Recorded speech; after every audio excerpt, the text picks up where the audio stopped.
And these folks must be cattle, and never notice the country right hyeh is too small for a range, and swampy anyway, and just waiting to be a frawg ranch." At this all wore a face of careful reserve. "I'm not claiming to be smarter than you folks hyeh," said the Virginian, deprecatingly to his assistant. "But travelling learns a man many customs. You wouldn't do the business they done at Tulare, California, north side of the lake. They certainly utilized them hopeless swamps splendid. Of course they put up big capital and went into it scientific, getting advice from the government fish commission and such like knowledge. You see, they had big markets for their frogs, San Francisco, Los Angeles, and clear to New York after the Southern Pacific was through. But up hyeh you could sell to passengers every day like you done this one day. They would get to know you along the line. Competin' swamps are scarce. The dining cyars would take your frogs, and you would have the Yellowstone Park for 4 months in the year. Them hotels are anxious to please, and they would buy off you what their Eastern patrons esteem as fine eatin', and you folks would be sellin' something instead of nothin'." "That's a practical idea," said a traveller, "and little cost." "And little cost," said the Virginian. "Would Eastern people eat frogs?" inquired the man. "Look at us," said the traveller. "Delmonico doesn't give you such a treat," said the Virginian. "Not exactly," the traveller exclaimed. "How much would be paid for frogs?" said Trampas to him; and I saw Scipio bend closer to his cooking. "Oh, I don't know," said the traveller. "We've paid pretty well, you see." "You're late for Tulare, Trampas," said the Virginian. "I was not thinking of Tulare," Trampas retorted.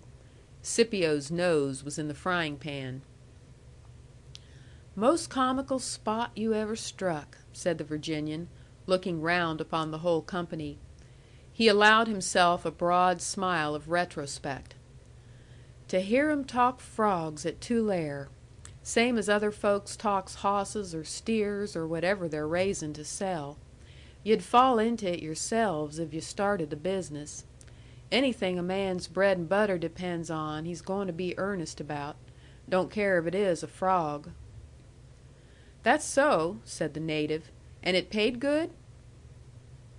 "The only money in the county was right there," answered the Virginian.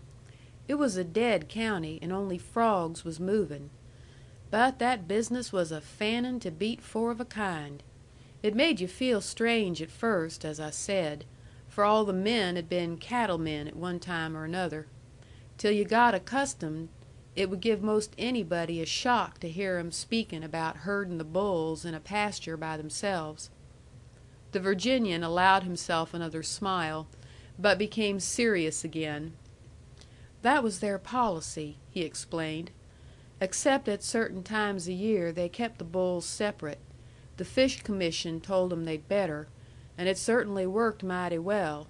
It or something did, for gentlemen, hush, but there was millions. You'd have said all the frogs in the world had taken charge at Tulare. And the money rolled in. Gentlemen, hush. 'Twas a gold mine for the owners. 40% they netted some years. And they paid generous wages. For they could sell to all them French restaurants in San Francisco, you see. And there was the Cliff House, and the Palace Hotel made it a specialty, and the officers took frogs at the Presidio and Angel Island and Alcatraz and Benicia. Los Angeles was beginning its boom. The corner lot sharps wanted something by way of varnish, and so they dazzled Eastern investors with advertisin' Tulare frogs clear to New Orleans and New York. 'Twas only in Sacramento frogs was dull. I expect the California legislature was too ornery for them fine raised luxuries. They tell of one of them senators that he raked $1 million out of Los Angeles real estate, and started in for a bang up meal with champagne. Wanted to scatter his new gold thick and quick. But he got astray among all the fancy dishes, and just yelled right out before the ladies, 'Damn it, bring me $40 worth of ham and eggs.' He was a funny senator now. The Virginian paused and finished eating a leg, and then with diabolic art he made a feint at wandering to new fields of anecdote. "Talking of senators," he resumed, "Senator Wise—" "How much did you say wages were at Tulare?" inquired one of the Trampas faction. "How much? Why, I never knew what the foreman got. The regular hands got 100. Senator Wise— 100 a month?" "Why, it was wet and muddy work, you see. A man risked rheumatism some. He risked it a good deal. Well, I was going to tell about Senator Wise.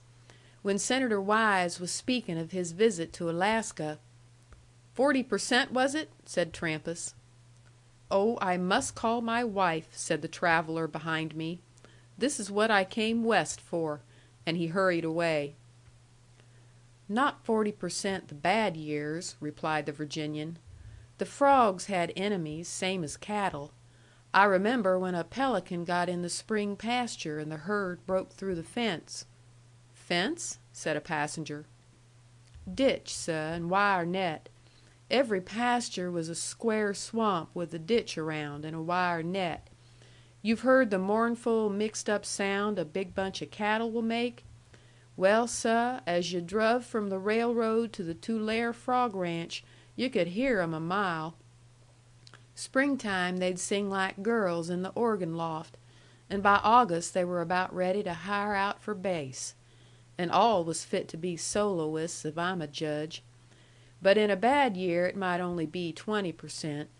The pelican rushed 'em from the pasture right into the San Joaquin River, which was close by the property. The big balance of the herd stampeded, and though of course they came out on the banks again, the news had went round, and folks below at Hemlen eat most of 'em just to spite the company.